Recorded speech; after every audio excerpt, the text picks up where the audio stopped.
नमस्कार। Total health में आप सभी का स्वागत है। मैं हूं किरण भारद्वाज। कल धूप से परेशान, आज तकलीफ बारिश से, शिकायतें बेहिसाब हैं इंसान की आदत में। मॉनसून यानी बरसात का मौसम आ गया है। ऐसे में सभी लोग बरसात के मौसम का मजा तो लेना चाहते हैं। चाट या बाहर से कुछ भी अच्छा मजेदार खा लेना और बारिश में भीगना, इससे भला कौन दूर रहना चाहता है। लेकिन इसके बाद होता यह है कि तरह तरह की स्वास्थ्य समस्याएं घेर लेती हैं और फिर आगे का समय निकलता है डॉक्टरों और अस्पतालों के चक्कर लगाने में। बरसात के मौसम में कौन सी स्वास्थ्य समस्याएं आपको अधिक परेशान कर सकती हैं और किस तरह की सावधानियां आपको रखनी है, ये बताएंगे विशेषज्ञ। क्योंकि आज टोटल हेल्थ में हम विस्तार से बात करेंगे कि कौन सी स्वास्थ्य समस्याएं हैं जिनका खतरा इस मौसम में बढ़ जाता है, किस तरह से उनसे बचाव किया जा सकता है। जैसे ही वातावरण में आर्द्रता, नमी और तापमान का स्तर बढ़ता है तो किस तरह का प्रभाव होता है जीवाणुओं पर, विषाणुओं पर, और क्यों स्वास्थ्य समस्याएं होने की संभावना बढ़ जाती है। इन तमाम विषयों पर विस्तार से करेंगे बात और जानेंगे कि कैसे आपको पेट की समस्याओं से बचाव करना है, त्वचा को लेकर क्या देखभाल करनी है और क्या सावधानियां रखनी है, और बुखार जो इस मौसम में बेहद आम है, लोगों को पता ही नहीं चलता कि क्यों हो रहा है और इसका कारण क्या है। ऐसे में बुखार का प्रबंधन कैसे करना है और कैसे वेक्टर-बोर्न डिजीजेज यानी कीट जनित या मच्छर जनित रोगों से आप बचाव कर सकते हैं। इन तमाम विषयों पर विस्तार से जानकारी देने के लिए हमारे साथ स्टूडियो में उपस्थित है विशेषज्ञों का खास पैनल। उनसे आपका परिचय करा दें। आज के डिस्कशन में शामिल हैं doctor Deepak Gunjan, additional professor, department of gastroenterology and human nutrition from All India Institute of Medical Sciences, New Delhi. His expertise are pancreas, capsule endoscopy, pancreatic diseases, biliary tract diseases, EUS, gastrointestinal endoscopy, chronic pancreatitis, ulcerative colitis, and he has over 250 publications in the reviewed journals. बहुत स्वागत है doctor दीपक गुंजन आपका। त्वचा की देखभाल आपको कैसे करनी है और कौन सी त्वचा की समस्याएं आपके लिए कारण बन सकती हैं परेशान होने का, ये बताने के लिए उपस्थित है डॉक्टर धारणा वाधवा, त्वचा रोग विशेषज्ञ, सफदरजंग अस्पताल से। Over 10 years of experience, her expertise are psoriasis, pediatric dermatology, leprosy, clinical dermatology, subcutaneous mycosis, and she has over 17 publications in the reviewed journals, specialty certificate in dermatology from UK and member of National Academy of Medical Sciences. बहुत स्वागत doctor धारणा आपका। किस तरह से आपको अपने स्वास्थ्य की देखभाल करनी है ये बताएंगे doctor Piyush Ranjan, professor, department of medicine, all India institute of medical sciences. His areas of interest obesity, metabolism related diseases, hypertension, lifestyle related disorders and infections. बहुत स्वागत है डॉक्टर पीयूष रंजन। आज का जो विषय है मॉनसून यानी बरसात के मौसम में अपनी देखभाल कैसे की जाए, ये हम सभी से संबंधित है।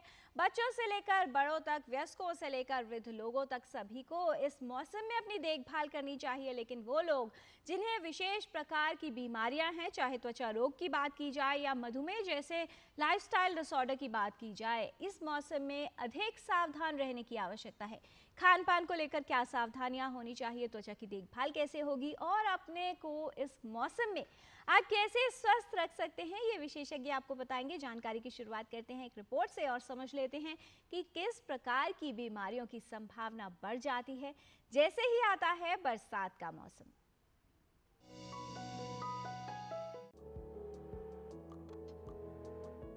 बरसात का मौसम गर्मी से राहत और ठंडक तो अवश्य लेकर आता है, लेकिन साथ ही कई तरह की बीमारियों के खतरे को भी बढ़ा देता है। बरसात का मौसम कई तरह की बीमारियों को आमंत्रित करता है। बारिश में भीगने से स्वास्थ्य बिगड़ सकता है। बारिश में कई तरह के संक्रमण और बीमारियां होने का खतरा बढ़ जाता है।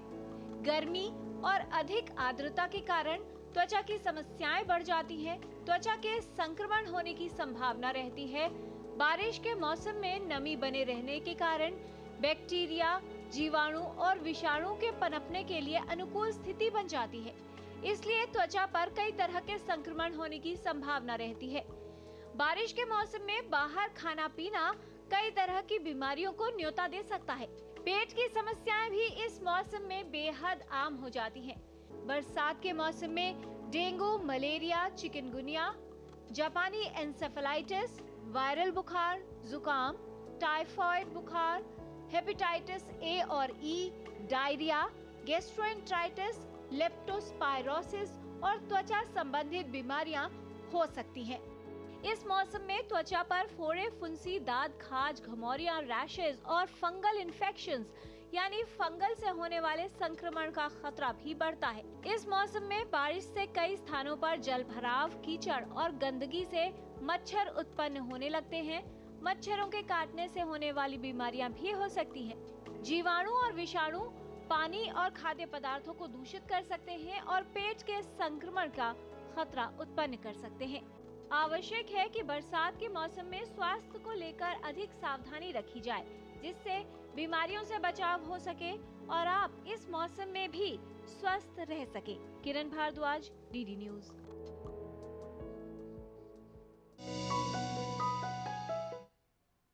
बरसात के मौसम में जितना स्वास्थ्य को लेकर सतर्क रहने की आवश्यकता है, उतनी ही आवश्यकता है अपने स्वास्थ्य की सही देखभाल करने की, क्योंकि यही वो मंत्र है जिससे आप इस मौसम में भी बीमारियों के खतरे को कम कर सकते हैं और अपना स्वास्थ्य बेहतर रख सकते हैं। कैसे, ये बताएंगे विशेषज्ञ। इस विषय से संबंधित कोई भी जानकारी यदि आप लेना चाहते हैं तो आप हमारे इन 2 नंबर्स में से किसी पर भी कॉल कर सकते हैं। 011 है दिल्ली का STD कोड जो आपको लगाना है। नंबर है 23097648 एंड 23097671।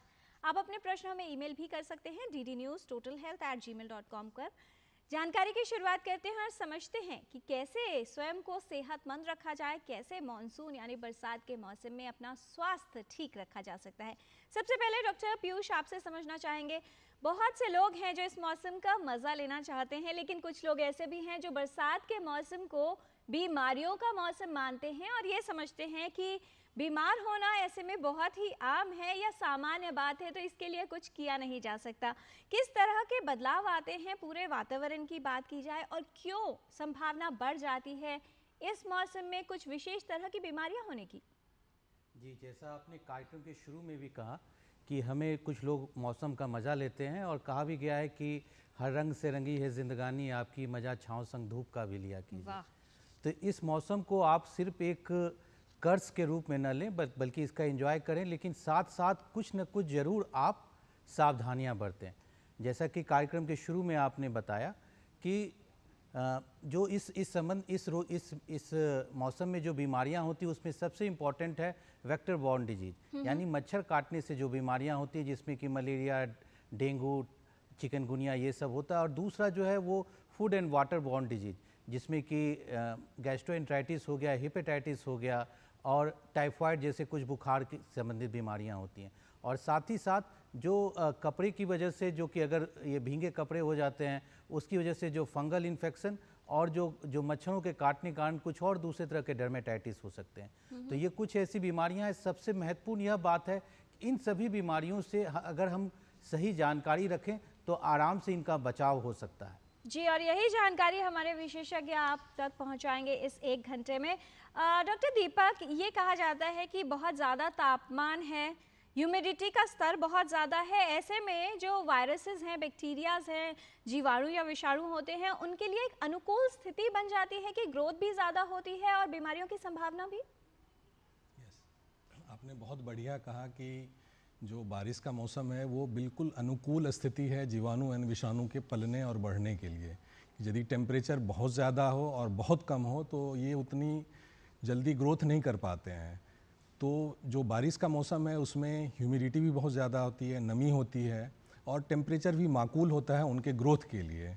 इसलिए ये बहुत तेज़ी से फैलते हैं और बहुत कॉमनली ये बीमारियां हो जाती हैं। जी, बहुत सारे ईमेल्स हमारे पास कार्यक्रम की शुरुआत में ही आ गए हैं। डॉक्टर धारणा, अनूप कुमार जी का एक ईमेल है, वो ये जानना चाह रहे हैं कि डायबिटिक है, एज है उनकी 56 इयर्स, स्किन इन्फेक्शंस की कितनी संभावना हो सकती है, क्योंकि जो डायबिटीज़ से प्रभावित हैं बहुत बार देखा जाता है कि अगर उनको पैरों में भी इंजरीज होती हैं पता नहीं चलता, वो तो एक बात है। उसके अलावा संक्रमण का खतरा वैसे भी ज़्यादा होता है। मॉनसून के मौसम में जानना चाह रहे हैं कि क्या बचाव के लिए किया जाए। तो अनूप जी, पूरा आप हमारा कार्यक्रम देखते रहिए डॉक्टर धारणा, किस तरह से समझाना चाहेंगी जो स्किन इन्फेक्शंस और मॉनसून कितना कोरिलेट करता है आपस में, और कौन सी वो समस्याएं हैं त्वचा संबंधी जिनकी संभावना और अधिक होती है?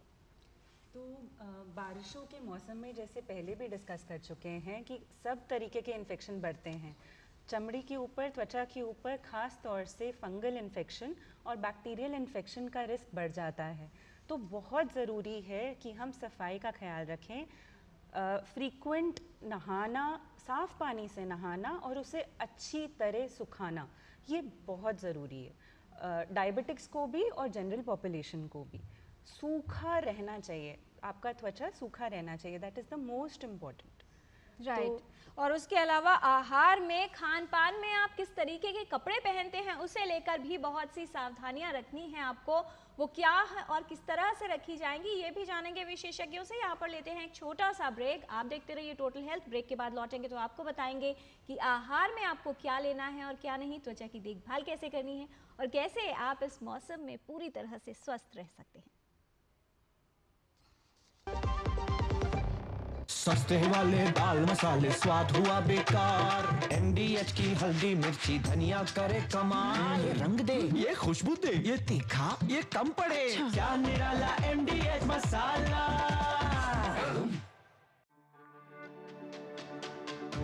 मेरी पसंद, मेरी पसंद, मेरी पसंद, मेरी पसंद, हमारी पसंद, हम सबकी पसंद। मजबूत देश का मजबूत सरिया हो गया स्टील।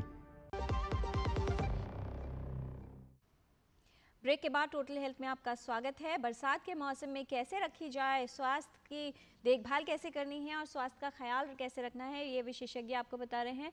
डॉक्टर दीपक, पेट की बीमारियों की बात की जाए तो कौन सी वो बीमारियां हैं जिनका खतरा अधिक रहता है इस मौसम में, और क्यों संभावना बढ़ जाती है जल और भोजन के दूषित होने की? बहुत बढ़िया। जैसे आपने कहा कि जल और भोजन के द्वारा जो है जो भी बीमारियां ट्रांसमिट होती हैं, फैलती हैं, वो बहुत कॉमन हो जाती हैं बारिश के मौसम में।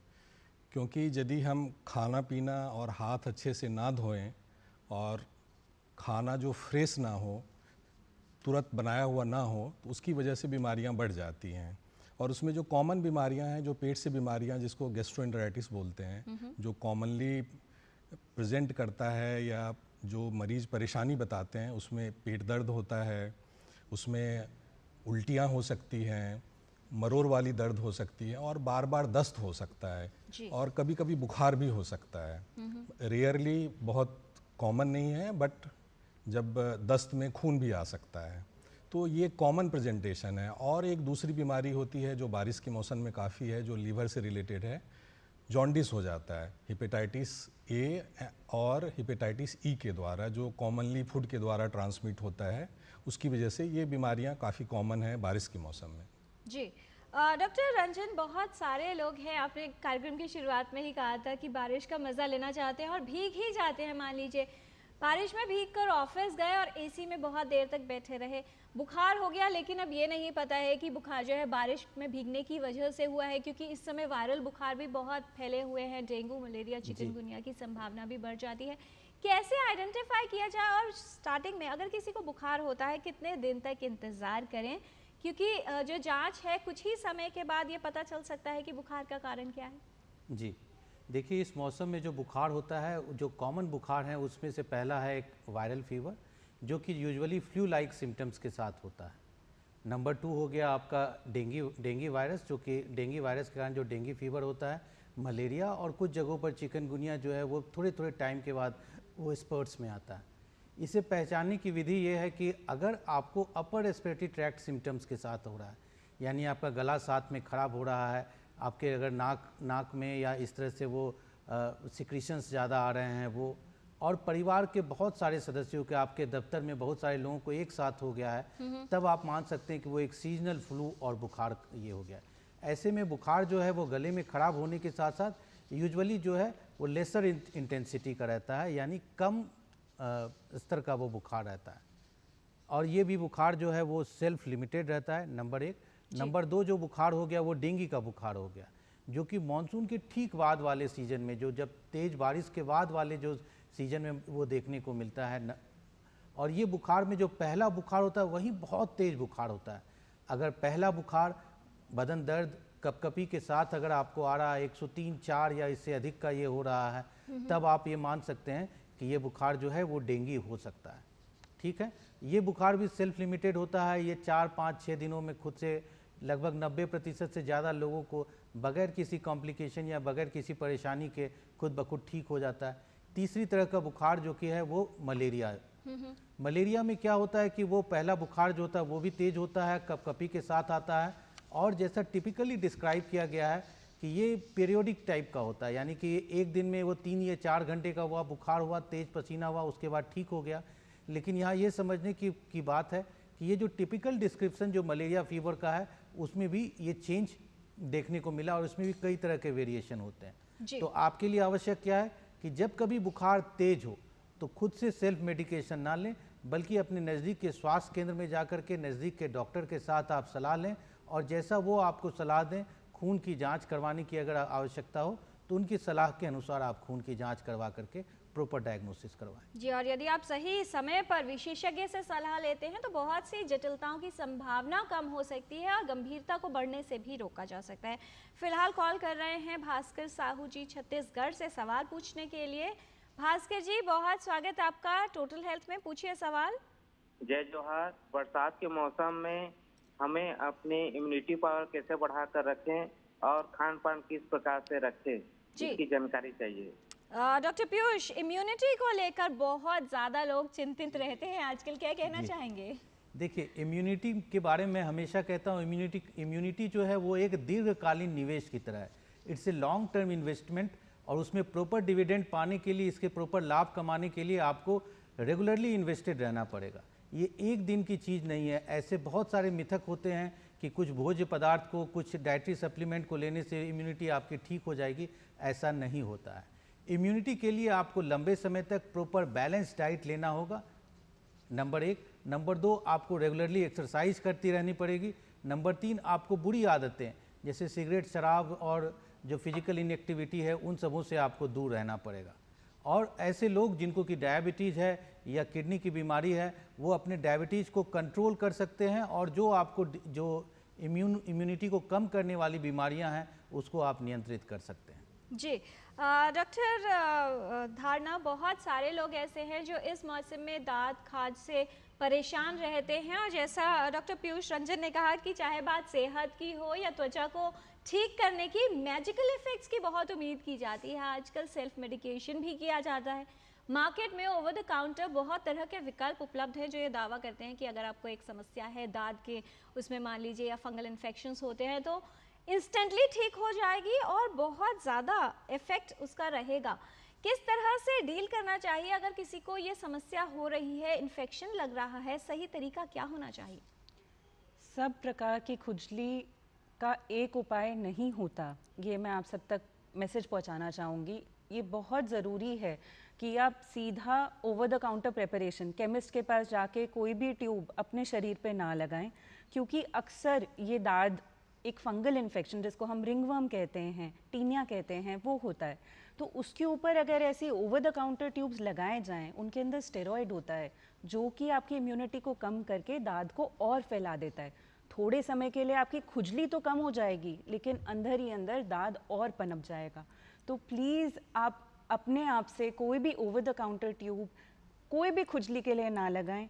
अपने त्वचा रोग विशेषज्ञ के पास जाएं, वो आपको प्रॉपर इलाज करेंगे। जो खुजली होती है वो मॉनसून सीजन में 2 प्रकार से मेनली हो सकती है। पहला तो हो गया फंगल इन्फेक्शन, दूसरा हो गया एक्जिमा का फ्लेयर अप।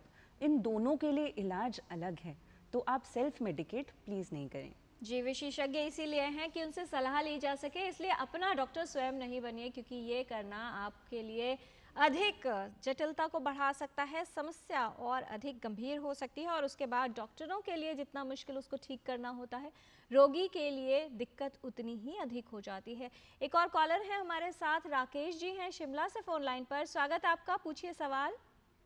सर, मेरा एक सवाल है, जैसे हम पानी पीते हैं तो मैं ये कहना चाहता हूँ, जैसे कई बार हम पानी पीते हैं वो गंदा होता है, तो मैं ये कहना चाहता हूँ कि उसकी जो साफ कैसे किया जाए और उसके लिए कौन सी दवा है जो हम पानी में डाल सकते ताकि जो हमारा पानी जो है बिल्कुल फ्रेश हो सके। जी, बहुत महत्वपूर्ण सवाल डॉक्टर दीपक। एक तो किस तरह से पीने के पानी को साफ करना है, और दूसरा मैं चाहूँगी आप इस पर भी थोड़ा सा एम्फेसाइज करें कि आजकल जो है जो सीवेज वाटर पाइपलाइंस होती हैं वहाँ पर कंटामिनेशन का रिस्क रहता है, क्या सावधानी रखनी चाहिए? बिल्कुल बिल्कुल, पब्लिक हेल्थ पर्सपेक्टिव से ये है कि जो सीवेज लाइन है और जो पीने की पाइप की लाइन है दोनों अलग अलग होनी चाहिए, दोनों एक साथ रन नहीं करनी चाहिए, क्योंकि यदि लीकेज हो गया तो वो मिक्स हो जाएगा जो पीने वाला पानी का पाइप लाइन है, जिससे बीमारियां और फैलेंगी। अब इनका सवाल है कि पानी को कैसे साफ़ रखा जाए और कैसे साफ़ पिया जाए। तो एक तो है कि आजकल बहुत घरों में फ़िल्टर अवेलेबल हो गया है, तो आप वो फ़िल्टर्ड वाटर ले सकते हैं। दूसरा, यदि आप अर्बन एरियाज़ में हैं तो बॉटल्ड वाटर आते हैं, वो आप ले सकते हैं। तीसरा है जो कॉमनली गांव में होता है, चापाकल होता है, तो चापाकल का पानी यूजुअली साफ़ होता है, तो वो आप डायरेक्ट पी सकते हैं। चौथा है कि यदि मान लीजिए गंदा पानी है तो फिर उसको कैसे साफ़ रखा जाए। तो बहुत सारी फिल्ट्रेशन टेक्निक्स आती हैं, वो कर सकते हैं आप। और दूसरा जो है, शहरों में क्या होता है, जो पाइप वाटर जो सप्लाई आती है उसमें क्लोरिनेटेड वाटर होता है, तो जो जीवाणु और विषाणु को मार देता है, जो वो पानी साफ़ हो जाता है पीने के लिए। जी, और क्या पानी को उबालना भी एक अच्छा उपाय हो सकता है? बिल्कुल, आपने सही कहा कि जो बारिश के मौसम है पानी को उबाल कर पिएं। यदि आप सोच रहे हैं कि ये पानी मुझे नहीं पता है कि पीने लायक है या नहीं है, तो 5 से 10 मिनट तक आप उसको उबालें और ठंडा कर दें। उबालने के बाद यूजुअली पानी का स्वाद थोड़ा सा ख़राब हो जाता है, तो आप एक चुटकी नमक मिला सकते हैं, तो आपका स्वाद ठीक लगेगा और आप अच्छे से पानी पी सकते हैं। जी, इसको लेकर एक सवाल और भी है, शिफाली जी का सवाल है। डॉक्टर दीपक वो जानना चाह रहे हैं कि जब हम वाटर फिल्टर का यूज़ करते हैं, सिर्फ वाटर फिल्टर लिखा है इन्होंने, आरओ नहीं लिखा है, क्या उससे 100% ये संभावना होती है कि किसी तरह के बैक्टीरिया या वायरसेस या जो जर्म्स हैं वो पानी में से निकल जाएंगे और पानी सुरक्षित हो जाएगा? देखिए, जो जीवाणु या विषाणु है उसको आप ज़िंदगी से बिल्कुल नहीं हटा सकते हैं, और जो फिल्ट्रेशन टेक्निक्स होते हैं वो होते हैं कि जो आपको हार्मफुल जीवाणु या विषाणु है उसको निकालने के लिए। आप ये ना सोचें कि जो फिल्ट्रेशंस होता है वो बिल्कुल 100% स्टेराइल होना चाहिए, उसमें कोई जीवाणु विषाणु नहीं होना चाहिए, तो वो तो बिल्कुल स्टेराइल वाटर हो गया। हमें स्टेराइल वाटर की ज़रूरत नहीं होती है। और प्लस जो वाटर कम्प्लीटली फ़िल्टर्ड करते हैं उसमें ज़रूरी है कि कुछ मिनरल्स भी होते हैं जिससे आपका पानी का स्वाद आता है, आपका स्वास्थ्य अच्छा रहता है। तो हमें कम्प्लीटली 100% फ़िल्टर्ड या कम्प्लीटली 100% जिसको बोलते हैं जर्म फ्री, मतलब जीवाणु और विषाणु रहित ज़रूरी नहीं है। हमें सिर्फ हार्मफुल जो जीवाणु और विषाणु है उससे बचना है। डॉक्टर दीपक, अगर पानी को उबाला गया है तो कितने समय में इस्तेमाल ज़रूर कर लेना चाहिए? यूजुअली है कि जब आपको पानी पीना होता है आप उसी समय उबालें, और 5 से 10 मिनट उबालने के बाद आप उसे ठंडा करके पी लें।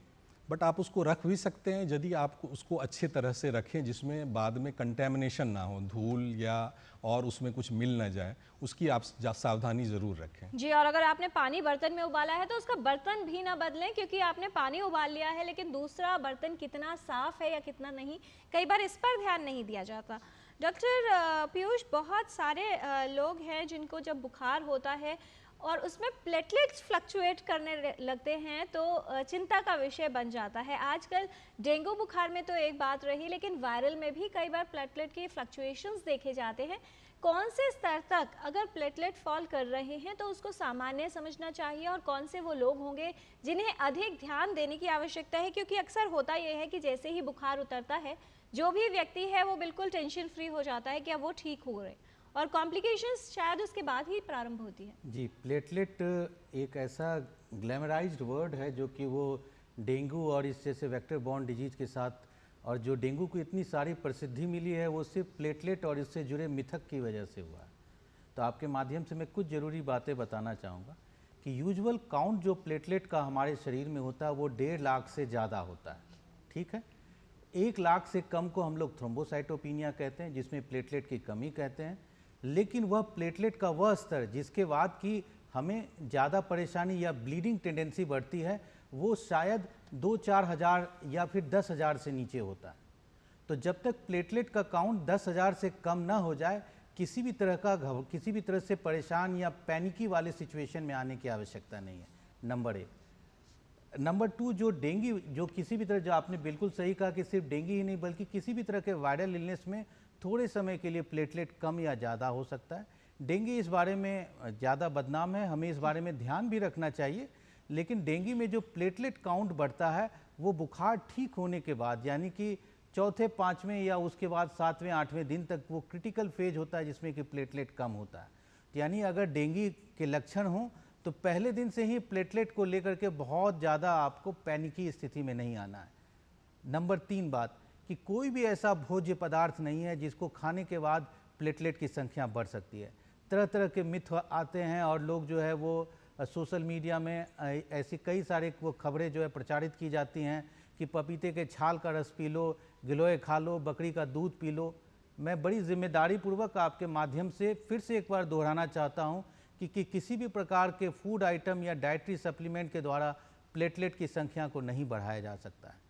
जी, और अगर उससे जो प्लेटलेट की संख्या है वो बढ़ेगी या नहीं ये तो बात की बात है, लेकिन कई बार उसको खाने से उल्टियां भी शुरू हो जाती हैं, गैस्ट्राइटिस भी हो जाता है और लीवर भी खराब हो जाता है। और जो डेंगू में जो प्लेटलेट जो कम होता है वो खुद ब खुद ठीक हो जाता है 1 या 2 दिन में। तो प्लेटलेट चढ़ाने की आवश्यकता 99% केसेस में नहीं होती है। जी, और फिर भी अगर आपको लग रहा है कि प्लेटलेट काउंट लगातार कम हो रहा है, कहीं से ब्लीड हो रहा है या ऐसी अवस्था है, तो विशेषज्ञ हैं उनके पास जाइए और सही उपचार लीजिए। फिलहाल लुधियाना से हमारे साथ रोहित सेठी हैं फोन लाइन पर, उनका सवाल भी जानेंगे, लेकिन यहाँ पर रुकते हैं एक छोटे से ब्रेक के लिए। आप कहीं मत जाइएगा, देखते रहिए DD news.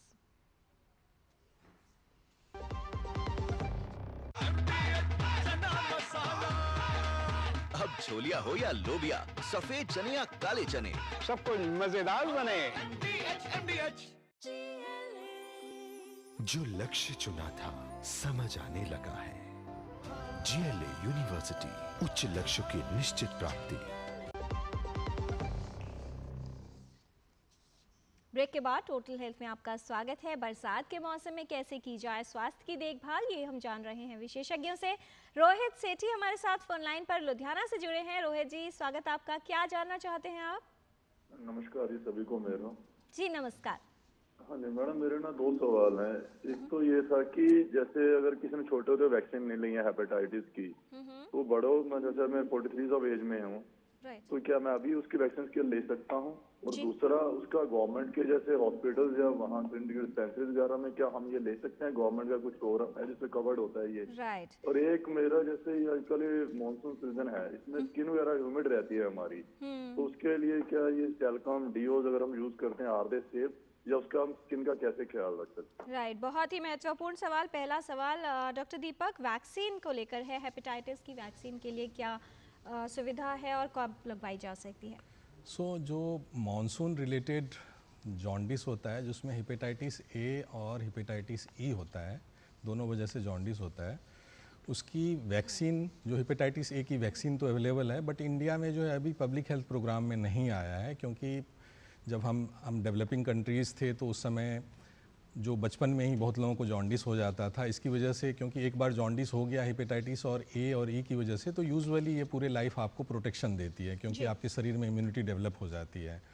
But hepatitis A की वैक्सीन अवेलेबल है और वो आप ले सकते हैं, बट कॉमनली जो पब्लिक हेल्थ प्रोग्राम में है या नेशनल इम्यूनाइजेशन प्रोग्राम है उसमें ये अवेलेबल नहीं लेकिन है। अगर एज बढ़ गई है, जैसा इन्होंने कहा ये वयस्क हैं, तो क्या अभी भी लगवाई जा सकती है अगर पहले नहीं लिया है? यदि पहले नहीं हुआ हेपेटाइटिस ए और ई, बट कुछ बीमारियां हैं जैसे जिनको डायबिटीज़ है या जिनको बार बार इन्फेक्शन होने का रिस्क रहता है, जिनको क्रोनिक लिवर डिजीज़ है या किसी इम्यूनिटी वाली बीमारी है, तो उसमें जो है ऑटो इम्यूनिटी की बीमारी है, उसमें ये एडवाइज़ किया जा सकता है कि आप जो है हेपेटाइटिस ए का वैक्सीन ले लें, जिससे आप वो प्रोटेक्ट रहें।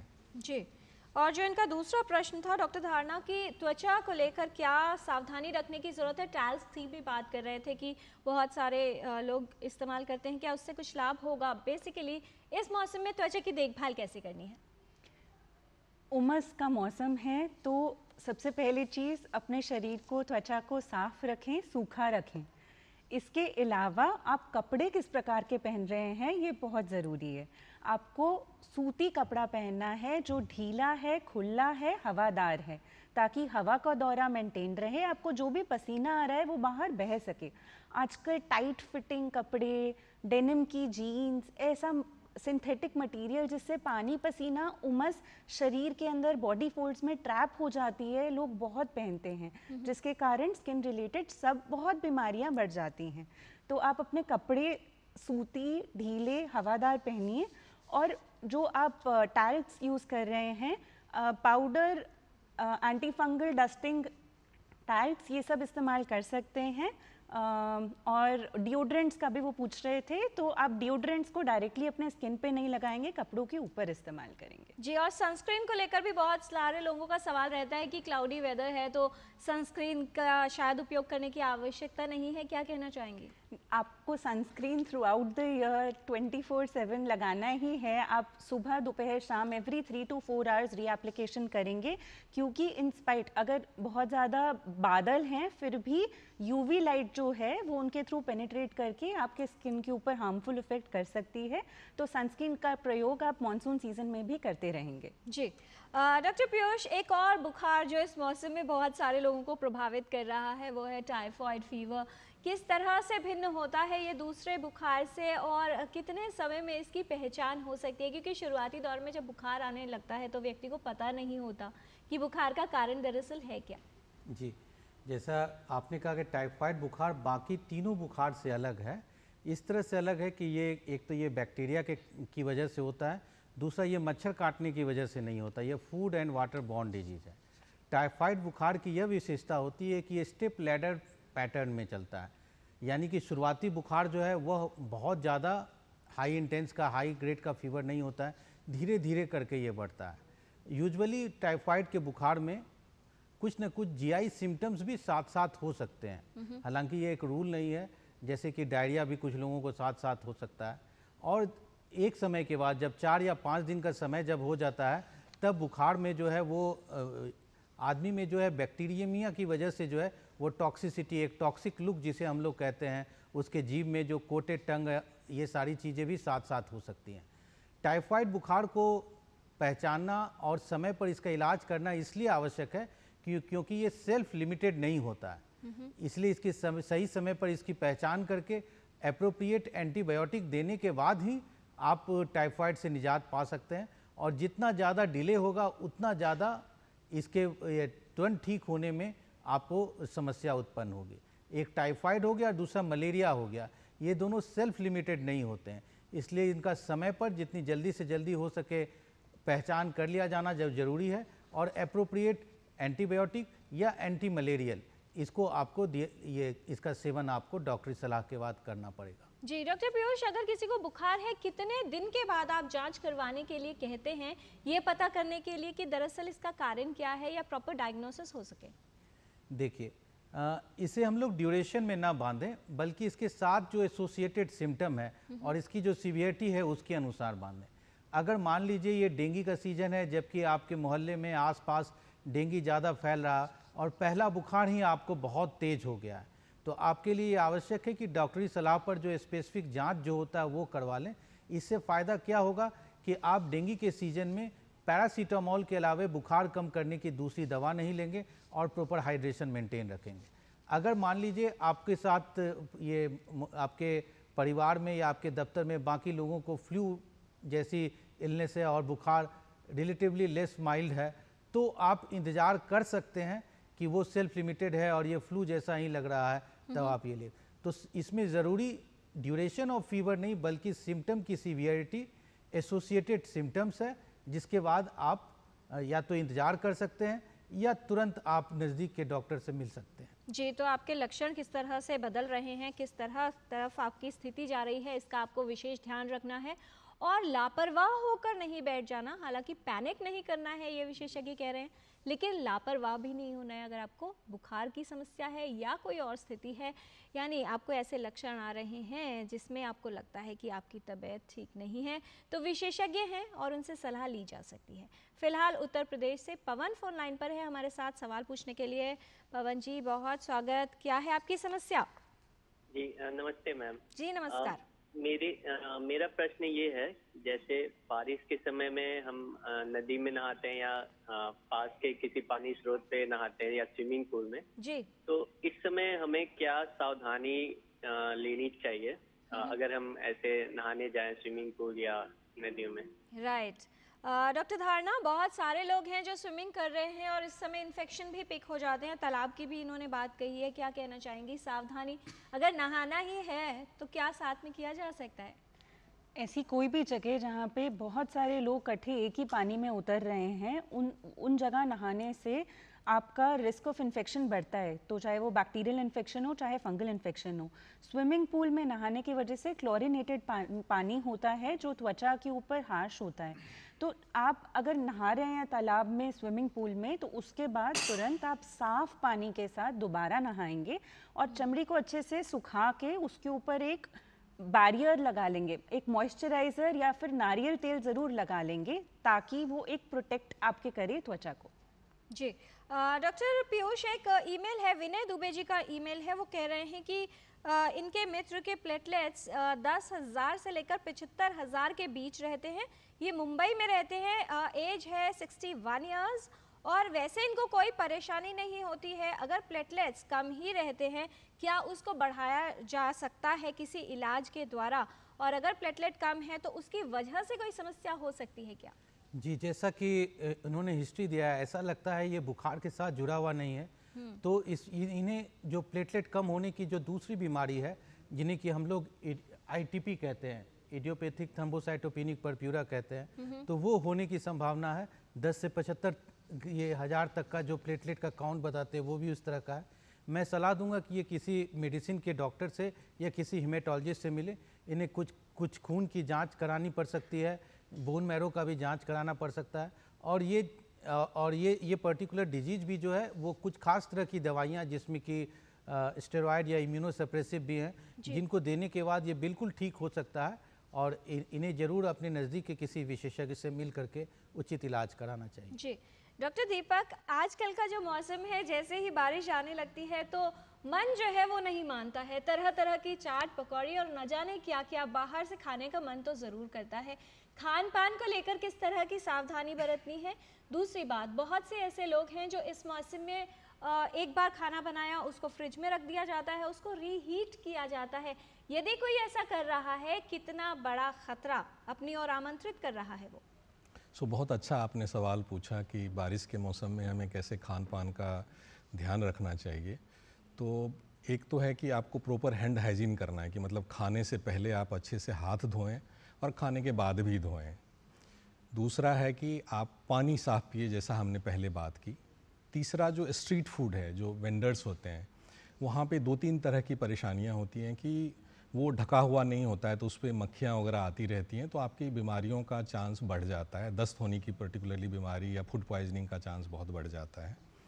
दूसरा है कि वो जो तेल यूज़ करते हैं वो बार बार रीहीट करके यूज़ करते हैं, तो उससे क्या होता है, जो तेल में है टॉक्सिक पदार्थ आ जाते हैं जो कार्सिनोजेनिक होते हैं और पेट के लिए बहुत हार्मफुल होता है, बहुत हानिकारक होता है। और तीसरा, जो पानी यूज़ करते हैं वो बहुत गंदा होता है। तो ये सब चीज़ों को मिला के देखें तो आप जो स्ट्रीट फूड से जो आप लेते हैं उसका ध्यान रखें कि आप ऐसे जगह से खाना खाएं जहां आपको विश्वास हो कि ये साफ़ सुथरा पानी यूज़ कर रहे हैं, अच्छा तेल यूज़ कर रहे हैं। जी, और सलाद भी बहुत सारे लोग, क्योंकि आजकल हेल्दी रहना चाहते हैं, क्या अगर क्रीम बेस्ड कुछ खा रहे हैं या सैलेड्स खा रहे हैं उसके लिए कुछ विशेष सावधानी रखी जाए? मेरा सलाह है कि सलाद जो है घर में खाएं, फ्रेश छील के और उसको उसी समय काट के खाएं, वो आपके लिए बेहतर है। और दूसरा जो आपने सवाल पूछा कि फ्रिज में रखने वाला जो जी, उससे सवाल जुड़ा एक और सवाल भी आ गया है। राघव जी का प्रश्न है, वो पूछ रहे हैं कि अगर खाना बच जाता है कितना टाइम तक उसका उपयोग किया जा सकता है अगर फ्रिज में रख दिया गया है? यदि फ्रिज में रख दिया गया है और साफ़ सुथरा है, घर में है, तो बहुत ज़्यादा परेशानी तो नहीं है। बट उसको ये है कि आप जब रीहीट करते हैं, उसको गर्म करते हैं, तो प्रॉपर्ली गर्म करें कि जिससे जो यदि उसमें बैक्टीरिया आ गए हों या टॉक्सिन्स आ गए हों तो वो मर जाएं और ख़त्म हो जाएं। यदि आप उसको हल्का सा गर्म करेंगे तो वो हो सकता है बैक्टीरिया जो है उसमें मरे नहीं और जो टॉक्सिन्स है वो भी ख़त्म ना हो, तो वो आपके लिए ख़तरा हो सकता है। जी, टोटल हेल्थ में आज हम बात कर रहे हैं कि कैसे अपने स्वास्थ्य की देखभाल करनी है, कैसे रहना है स्वस्थ, बरसात के मौसम में कौन सी सावधानियों का पालन करना है, कुछ और जानकारी लेंगे विशेषज्ञों से। इस छोटे से ब्रेक के बाद आप कहीं मत जाएगा, देखते रहिए टोटल हेल्थ। MDH बिरयानी मसाला, पारंपरिक बिरयानी का असली स्वाद। MDH।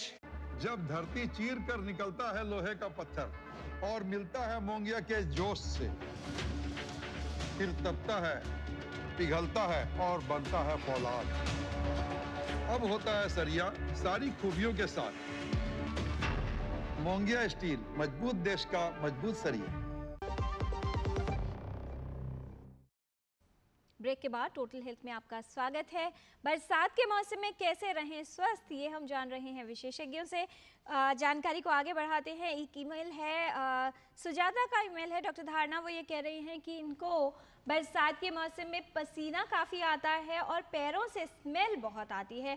क्या इसके लिए कुछ उपाय किया जा सकता है? और ये समस्या न जाने कितने ही लोगों की है जो बहुत ज़्यादा स्वेट करते हैं और उसकी वजह से कई बार शर्मिंदा भी हो जाते हैं। बरसातों के मौसम में जो पसीना ज़्यादा आता है वो आसपास के वातावरण की वजह से आ रहा है, क्योंकि आपका बॉडी टेम्परेचर बढ़ रहा है तो वो पसीना बना रहा है ताकि आपका बॉडी टेम्परेचर कूल हो जाए। तो सबसे पहले चीज़, सूती कपड़े पहनिए, खुले कपड़े पहनिए, हवादार कपड़े पहनिए। पैरों से जो पसीना आ रहा है उसके लिए आप ओपन फुटेड सैंडल्स या फिर चप्पल का इस्तेमाल कर सकते हैं। अगर आपको बंद जूते पहनना ज़रूरी है तो ज़रूर कॉटन सूती कपड़े की जुराब के साथ पहनेंगे और डेली उस जुराब को आपने धोना है, धूप दिखाना है और फ्रेश पहनना है। तो इन चीज़ों का ख्याल रखेंगे। जी, एक प्रश्न है डॉक्टर दीपक, कृष्णा जी का सवाल है। वो ये कह रहे हैं कि इनके बच्चे को बार बार डायरिया हो जाता है, क्या इसे हाइजीन की कमी माना जाए या फिर उनकी इम्यूनिटी लो है? इस बारे में जानना चाह रहे हैं। और क्या अगर बच्चे को बार बार डायरिया हो रहा है तो इसका दुष्प्रभाव उसकी सेहत पर यानी उसकी ग्रोथ पर भी हो सकता है? बच्चे की उम्र इन्होंने लिखी है 1.5 साल। या बिल्कुल सही उन्होंने सवाल पूछा है कि यदि बार बार डायरिया हो रहा है तो पीडियाट्रिशियन को दिखाना ज़रूरी है। और ये बहुत ज़रूरी है कि बच्चे में कोई भी इन्फेक्शन होता है, चाहे वो छाती का हो, पेट का हो, उससे जो है उसका ग्रोथ इफेक्ट होता है। जो उसकी बढ़ाई होनी चाहिए, चाहे दिमाग की तेज़ी होनी चाहिए, वो धीरे धीरे कम हो जाता है। तो इसलिए बहुत ज़रूरी है कि यदि उनको बार बार हो रहा है तो वो किसी बच्चे वाले डॉक्टर को ज़रूर दिखाएं। जी, और जो डायरिया है उसका कारण हाइजीन की कमी भी हो सकता है और इम्यूनिटी भी हो सकती है। तो इस बात का भी ध्यान रखना है, क्योंकि बच्चे को यदि बार बार डायरिया होता है तो न सिर्फ उसमें मैल न्यूट्रिशन या कुपोषण बढ़ता है, बल्कि उसकी जो विकास की दर है उसमें भी कमी आ सकती है। डॉक्टर पीयूष, किस तरह से समझाना चाहेंगे, क्योंकि वायरल्स का मौसम है, बहुत सारे लोग हैं जो सर्दी ज़ुकाम से परेशान रहते हैं, एसी ऑफिसेज में काम करते हैं या मेट्रोज में ट्रैवल करते हैं तो एसी एनवायरनमेंट भी है और भीड़ बहुत ज़्यादा है। किस तरह की सावधानी रखनी चाहिए और कफ एटिकेट्स और हाइजीन का ख्याल कितना आवश्यक है, जिससे न सिर्फ ये जो स्प्रेड है इसको रोका जा सके बल्कि स्वयं को भी बचा सकते हैं? जी, आपने बिल्कुल सही कहा कि जो फ्लू जैसी जो बीमारियां होती हैं वो ड्रॉपलेट के द्वारा फैलती हैं। तो ये इसमें जब कभी भी छींकते खांसते हैं तो आपके मुख से, आपके जो नॉस्ट्रिल्स हैं उनसे जो छोटे छोटे ड्रॉपलेट्स निकलते हैं और ये ड्रॉपलेट्स कुछ समय तक आपके जो लगभग जो है 4-5 फीट के तक जो आपके वो चेहरे के सामने तक जो है वो कुछ समय तक हवा में तैरती रहती हैं। तो इससे बचने और इसके प्रसार से रोकने के लिए ये ज़रूरी है कि जब कभी भी छींकने और खांसने की तलब महसूस हो तो अपने चेहरे को ढक करके, जिसे कि हम लोग प्रॉपर कॉफ एटिकेट कहते हैं, उसका आप पालन करें। और जब कभी भी लोग जब इस जैसी वो तक ये परेशानी हो तो बार बार आप अपने हाथ को धोएं। अपना जो आपका जो टॉवेल है, रुमाल है, वो बिल्कुल पर्सनल रखें, जो एक दूसरे का यूज ना करें। जो कॉमनली जो पब्लिक स्पेस में जब आप जाते हैं तो हैंडल होता है, नॉब होता है, इन सबों को छूने से या इससे बचें। और छूने के बाद बार बार अपने नाक और चेहरे को इस तरह से न छुएं और हाथ को आप साफ रखें। तो प्रॉपर कॉफ एटिकेट से, हैंड हाइजीन से आप अपने आप को जो ड्रॉपलेट इन्फेक्शन हैं उससे बहुत ज़्यादा बचा सकते हैं। जी डॉक्टर पीयूष, एक और ईमेल है, रोहन साहू जी का ईमेल है। वो ये जानना चाह रहे हैं कि मच्छरों के लिए जो अगरबत्ती प्रयोग की जाती है या बिजली से चलने वाली मशीन, शायद मॉस्किटो रेपेलेंट्स की बात कर रहे हैं, जो लिक्विडेटर्स होते हैं, क्या इसका प्रभाव हमारी सेहत पर भी पड़ता है? शायद इनहेल अगर हम लोग इसको करते हैं, जो लिक्विड वाली मशीन्स यूज़ की जाती है, उसके विषय में जानना चाह रहे हैं कि क्या ये हमारी सेहत को प्रभाव या साइड इफ़ेक्ट्स कर सकती है? ये इनके प्रश्न के दो अंग हैं। सबसे पहले तो जो इंडोर पॉल्यूशन के बारे में इन्होंने पूछा है वो, और दूसरा मच्छर से कैसे बचे। तो जो कोई भी जो मॉस्किटो को करने के लिए जो अलग अलग तरह की अगरबत्तियाँ रहती हैं, वो सभी जब कभी भी हम लोग बंद कमरे में जलाते हैं तो डेफिनेटली उसकी वजह से इंडोर पॉल्यूशन होता है और वो आपके फेफड़े के लिए अच्छा नहीं रहता है, नंबर 1। नंबर 2, तो मच्छर से कैसे बचें? मच्छर से बचने के लिए ये बहुत ज़रूरी है कि आप अपने आसपास मच्छरों को पनपने न दें। अगर आप सप्ताह में एक दिन अपने घर के आसपास 300-400 मीटर तक आप सर्वेक्षण करें और देखें कहीं पर भी जो मच्छर के पनपने की जो संभावना रहती है, कहीं पर भी अगर पानी जमा हो रहा है, स्थिर हो रहा है, तो उसको आप ये पलट करके उससे उस जगह को आप ठीक कर सकते हैं। दूसरा, पर्सनल प्रोटेक्टिव मेजर्स, यानी पूरे आस्तीन, पूरे बाजू वाले जो है आप कपड़े पहने। और उसके बाद जो कोई भी अगर आप बाहर जा रहे हैं, डेंगू का मच्छर दिन में काटने से होता है, तो आप प्रॉपर मॉस्किटो रिपेलेंट क्रीम जो है वो आप लगा सकते हैं। तो इस तरह से आप अपने आप को मच्छर काटने, मच्छरों के जन्मने से अपने आप को बचा सकते हैं। और साथ ही साथ कूलर के पानी को भी 7 दिन में एक बार बदलना ज़रूरी है। और जो कोई भी अगर नगर निगम के लोग आपके घर में आएँ और उसकी जांच करके अगर वो मच्छर के जो लार्वा ये सब को देखने के लिए कहें, तो उनका स्वागत करें, ताकि वो आपको मच्छर को 100-200 रुपये के चालान से आप न घबराएं। क्योंकि ये आपको अगर मच्छर को अगर आपको वो बता सकते हैं कि देखिए इस जगह पे मच्छर पैदा हो रहा है, तो वो उससे आप बीमार होने से बच सकते हैं। जी, और न सिर्फ कूलर, अगर आप प्लांट्स के शौकीन हैं तो जो लोग गमलों के नीचे ट्रे लगाते हैं, उन्हें पानी देते हैं, वहाँ पर भी क्योंकि थोड़ा पानी जमा हो जाता है तो मच्छर के पनपने की स्थिति बन सकती है। इन सभी बातों का ध्यान रखिए। छत पर आपको टायर या किसी तरह की वस्तुएं नहीं रखनी है जिसमें पानी जमा हो सके। एक और प्रश्न है डॉक्टर धारणा, डॉक्टर विजय भास्कर व्यास है, वो ये कह रहे हैं कि इस मौसम में यानी बरसात में उनके पैरों की उंगलियों के बीच में बार बार संक्रमण हो जाता है, इन्हें क्या करना चाहिए? इसको हम इंटरट्राइगो कहते हैं। तो इसके अंदर फंगल इन्फेक्शन आपके पैरों की उंगलियों के बीच में पनप जाता है, क्योंकि वहाँ पर उमस है, तो उसको सूखा रखना है। तो नहाने के बाद अच्छे से साफ़ सूखे तौलिए के साथ आप उंगलियों के बीच में अच्छे से सुखाएंगे, उसके अंदर एंटी फंगल क्रीम लगाएंगे और ऊपर से एंटी फंगल डस्टिंग टैल्क छिड़क सकते हैं। इसके अलावा ओपन फुटेड फुटवेयर पहनना है, जो खुला सैंडल या चप्पल है। अगर आप जूते का प्रयोग कर रहे हैं जो बंद जूता है, तो आप हमेशा कॉटन की सॉक्स के साथ ही पहनेंगे और डेली उन सॉक्स को वॉश करके ड्राई करके फिर ही पहनना है। जी डॉक्टर धारणा, बहुत सारे लोग हैं जिनकी ऑयली स्किन है, तेलीय त्वचा वालों को लगता है कि एक्ने बढ़ रहा है, या इस मौसम में मॉइस्चराइज करें या नहीं करें, किस तरह की सावधानियां रखनी चाहिए विशेष तौर पर अपनी त्वचा को लेकर?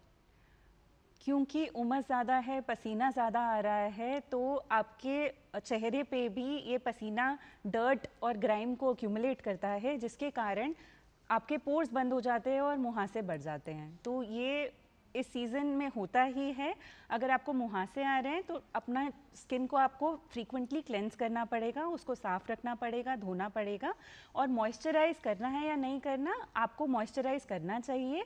एक वाटर बेस्ड मॉइस्चराइज़र का इस्तेमाल करना चाहिए। जो बहुत थिक क्रीमी मॉइस्चराइजर्स होते हैं उनसे आप दूर रहें। राइट, एक और कॉलर हमारे साथ पंकज जी झारखंड से फ़ोन लाइन पर। बहुत स्वागत, पूछिए सवाल पंकज जी, क्या जानना चाहते हैं आप? प्रणाम सर। जी प्रणाम जी, कहना था कि अभी के मौसम में जूस वगैरह पीना चाहिए कि नहीं, और चाय और दूध पीने का सही समय क्या होना चाहिए मैडम, ये जानना चाह रहे हैं। डॉक्टर दीपक, जूस को लेकर भी बहुत सारे लोग आजकल प्रेरित रहते हैं, क्या कहना चाहेंगे? स्पेशली सैलड्स खा रहे हैं या जूस पी रहे हैं? बहुत अच्छा सवाल है आपका। फ्रेश जूस तो आप घर में जब भी बनाएं आप पी सकते हैं, यदि आपने बहुत हाइजेनिक तरीके से उसको प्रिपेयर किया है तो। दूसरी बात, जो यदि बाहर से पीते हैं तो आप ये देखें कि बिल्कुल फ्रेश है, वो बाद में निकाला हुआ जूस नहीं है, वो आपके सामने निकाल के आपको दे रहा है। और बिल्कुल साफ़ ग्लास है या उसका हाथ साफ़ है या वो अच्छे पानी से उस ग्लास को जिस भी बर्तन में आपको दे रहा है पीने के लिए, तो जूस आप पी सकते हैं। जी, और चाय या दूध पीने का सही समय पूछना चाह रहे थे। चाय पीने का बहुत ये इंटरेस्टिंग सवाल है कि चाय आपको कब पीना चाहिए। चाय का ये है कि खाने के साथ ना पिए, या तो खाने से पहले लें या खाने के बाद 1 घंटे का गैप होना चाहिए, क्योंकि जो चाय और कॉफ़ी में जो भी केमिकल्स होते हैं वो आयरन, जो भी हमारा न्यूट्रिएंट्स है उसके साथ वो बाइंड कर लेता है, बांध लेता है, जिससे उसका एब्जॉर्प्शन नहीं हो पाता है, वो आपके न्यूट्रिशन वो आपके शरीर में नहीं पहुंच पाता है। तो चाय का जो है वो आप खाने से पहले 1 घंटा पहले या 1 घंटे के बाद आप ले सकते हैं। जी, और बहुत से विशेषज्ञ ये भी कहते हैं कि चाय हो या कॉफ़ी वो शाम के समय या सोने से कुछ समय पहले नहीं लेनी चाहिए, क्योंकि माइंड को एक्टिव कर देती है तो नींद आने में समस्या हो सकती है, ऐसा विशेषज्ञों का कहना है। फिलहाल लेते हैं एक छोटा सा ब्रेक के बाद कुछ और जानकारी स्वास्थ्य के बारे में और किस प्रकार से मॉनसून में आप अपनी सेहत को बरकरार रख सकते हैं। आप देखते रहिए टोटल हेल्थ, हम जल्द लौटते हैं। दादी के हाथों का जादू और खुशबू से महकता घर। MDH गरम मसाला, असली मसालों से भरा हूँ मैं, क्योंकि हर रिश्ता है स्वाद से जुड़ा। टाइम पे खा लेना और प्लीज बाइक धीरे चलाना जी। और ये तुम्हारी सेफ्टी के लिए। अरे एक बात तो रह गई। LIC ये हमारी सेफ्टी के लिए। दिल की सुनो, LIC चुनो। LIC हर पल आपके साथ।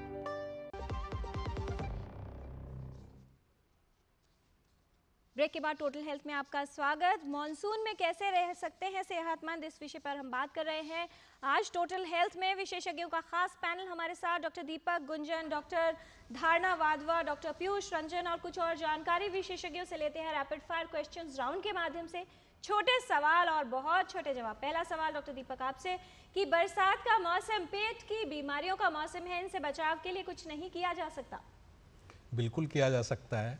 हैंड हाइजीन एंड जो खाना है आपका ताज़ा होना चाहिए और सफाई के साथ होना चाहिए। डॉक्टर धारणा, क्या सिर्फ तैलीय त्वचा यानी ऑयली स्किन वालों को ही मॉनसून में समस्याएं होती हैं? नहीं, मॉनसून में समस्याएं सबको हो सकती हैं। डॉक्टर पीयूष, कौन से जो है बड़ी समस्या रहती है इस मौसम में, वायरल या बैक्टीरियल संक्रमण होने की? देखिए, दोनों तरह के इन्फेक्शन, बैक्टीरिया हो या वायरस हो, दोनों परेशान कर सकता है। दोनों के अपने अपने कॉम्प्लिकेशंस होते हैं, बस सही समय पर उनका डायग्नोसिस और प्रॉपर ट्रीटमेंट, यही मूल मंत्र है। डॉक्टर दीपक, सलाद खाने से खतरा रहता है क्योंकि कच्चे फल सब्जियां हैं, तो क्या फ्राइड कितनी भी मात्रा में खाया जाए? नहीं, बिल्कुल नहीं। फ्राइड को अवॉइड करें तो बेहतर होगा। जी। डॉक्टर धारणा, अगर किसी को कोई समस्या है, खास तौर पर दांत खाज खुजली की, तो उसके लिए सेल्फ मेडिकेशन करना एक अच्छा उपाय है? बिल्कुल नहीं। बहुत बार लोग बारिश में भीग जाते हैं और सिर्फ यही कारण होता है इस मौसम में बुखार होने का। डॉक्टर पीयूष? बुखार होने का जो मच्छर काटने से जो बुखार होता है वो एक प्रमुख कारण है।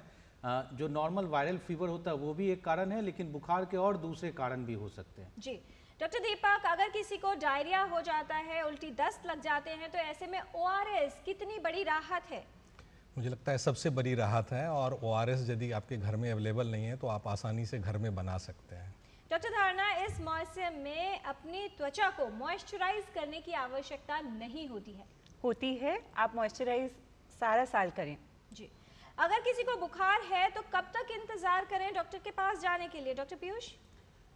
डॉक्टर के पास जाना आपको ये दिन का ड्यूरेशन दे करके नहीं करना चाहिए, बल्कि इसके साथ जो एसोसिएटेड कॉम्प्लिकेशंस और सिम्टम, जब कभी भी सीवियरिटी उसकी बढ़ रही हो तब आपको डॉक्टर की मदद लेनी चाहिए। डॉक्टर दीपक, अगर किसी को डायरिया होता है तो क्या भोजन बंद करना यानी स्टॉप ईटिंग, ये मंत्र काम करेगा? नहीं, बिल्कुल नहीं। आप जो है इजी डाइजेस्टेबल फूड होता है, जैसे खिचड़ी हो गया, दही हो गया, लस्सी हो गया, दाल का पानी हो गया, नारियल पानी हो गया, ये आसानी से ले सकते हैं। जी। डॉक्टर धारणा, इस मौसम में क्योंकि बादल रहते हैं तो क्या सनस्क्रीन की आवश्यकता नहीं होती? सनस्क्रीन आपको लगाना चाहिए। जी। डॉक्टर पीयूष, किस तरह की सावधानियां रखी जाए अगर किसी को बुखार है या सर्दी जुकाम है जिससे संक्रमण फैले ना? आपको हर वो सावधानी जिसमें कि कॉफ एटिक्वेट होता है, प्रॉपर हैंड हाइजीन होता है, ये दोनों का आप प्रयोग करें ताकि आपके माध्यम से ये दूसरे लोगों को न फैले। जी, अगर किसी को डायरिया की अवस्था है, ऐसे में एंटीबायोटिक सभी के लिए क्या कारगर विकल्प है डॉक्टर दीपक? नहीं, सभी को एंटीबायोटिक की ज़रूरत नहीं होती है। जो वायरल गैस्ट्रोएंटेराइटिस होती है उसमें ज़रूरत नहीं होती, बट जो बैक्टीरियल और सीवियरिटी है तो उसमें ज़रूरत होती है। त्वचा की समस्याओं के लिए स्टेरॉइड क्रीम्स बहुत मैजिकल और इंस्टेंट इफेक्ट देती हैं, जो बिना डॉक्टरी सलाह के भी प्रयोग की जा सकती हैं। डॉक्टर धारणा? बिल्कुल नहीं, हाथ जोड़ के रिक्वेस्ट है, आप ऐसी क्रीम्स खुद से नहीं प्रयोग करेंगे। बुखार कौन सा है, इसका पता कैसे किया जा सकता है डॉक्टर पीयूष? बुखार कौन सा है इसका अनुमान हम लोग रोग के साथ साथ वाले दूसरे लक्षण के साथ कर सकते हैं, और खून की जांच के द्वारा किस तरह का बुखार है ज़्यादातर केसेस में हम लोग पता कर सकते हैं। जी, अपनी त्वचा को साफ रखने के लिए क्या किया जाए डॉक्टर धारणा, और साथ ही आपका संदेश क्या कहना चाहेंगे हमारे व्यूअर्स के लिए? आप स्वच्छ पानी से नहाएं, शरीर को अच्छे से सूखा रखें और सूती कपड़ा पहने, यही संदेश है। इस मौसम में अपने पेट की बीमारियों से बचाव हो और जो समस्याएं होती हैं वो ना हो, उसके लिए क्या किया जाए डॉक्टर दीपक, क्या कहना चाहेंगे? स्वच्छ पानी और स्वच्छ भोजन लें। जी, डॉक्टर पीयूष, कैसे अपनी इम्यूनिटी को बढ़ाया जा सकता है? विटामिन सी का बहुत जिक्र आता है आजकल, सप्लीमेंट्स भी बहुत लोग लेते हैं। कैसे इस मौसम में सेहतमंद रहना सुनिश्चित किया जा सकता है? देखिए, सेहतमंद रहने के लिए और इम्यूनिटी के लिए आपको लंबे समय तक, बल्कि हमेशा बैलेंस फूड आपको खाना होगा, प्रॉपर एक्सरसाइज करनी होगी, और किसी भी प्रकार के भ्रामक विज्ञापन जिसमें कोई पर्टिकुलर फूड आइटम के खाने से इम्यूनिटी बढ़ती है, इस मिथ से आप अपने आप को बचाएं। विटामिन सप्लीमेंटेशन सिर्फ और सिर्फ डॉक्टर की सलाह से आपको लेनी चाहिए। बहुत धन्यवाद इस तमाम जानकारी के लिए डॉक्टर दीपक गुंजन, डॉक्टर धारणा वाधवा, डॉक्टर पीयूष रंजन, आप सभी का विस्तार से विशेषज्ञों ने बताया है कि क्या सावधानियां आपको रखनी है, सेल्फ मेडिकेशन से बचना है, साफ सफाई का ध्यान रखना है, और इस बात पर ध्यान देना है आप क्या खा रहे हैं, किस तरीके से खा रहे हैं, और खाना खाने से पहले या खाना परोसने से पहले आपके हाथ स्वच्छ हैं या नहीं। छोटी छोटी बातें हैं जो आपके जीवन में एक बड़ा परिवर्तन ला सकती हैं, आपके स्वास्थ्य को बरकरार रख सकती हैं और बीमारियों के खतरे को कम कर सकती हैं। अपनी सेहत को लेकर सतर्क रहें, क्योंकि यही सतर्कता आपको लंबे समय के लिए सेहतमंद रहने में और रखने में उपयोगी है। कहा जाता है कि बारिश में भीगना ठीक ऐसा है अपने गमों को धो जाने जैसा है। इसलिए यदि आप बारिश में भीगते हैं, आपको इस बात का ख्याल रखना है कि आप उसके साथ में सभी सावधानियों का पालन कर रहे हैं। बाहर का भोजन न लें तो अच्छा है, और यदि ऐसा लेना है तो स्वच्छता कितनी रखी जा रही है, इस बात का आपको ख्याल रखना है। सेहत संबंधित जानकारी का सिलसिला टोटल हेल्थ के माध्यम से ऐसे ही जारी रखेंगे। आपके रिएक्शंस हमें मिल रहे हैं, बहुत से टॉपिक्स आपने बताए हैं जिस पर हमें एपिसोड प्लान करना चाहिए, वो हम अपने जो ऑफिसर्स हैं उन तक पहुंचा देंगे, और जल्द ही आपके इन सुझावों पर गौर करके इन टॉपिक्स पे प्रोग्राम भी आपके सामने होंगे। स्वास्थ्य को लेकर सतर्क रहिए, क्योंकि सतर्कता स्वस्थ रहने का और जीवन की समस्याओं से बचने का एक मूल मंत्र है। आज के कार्यक्रम में इतना ही। हमारी पूरी टीम को दीजिए अनुमति। नमस्कार।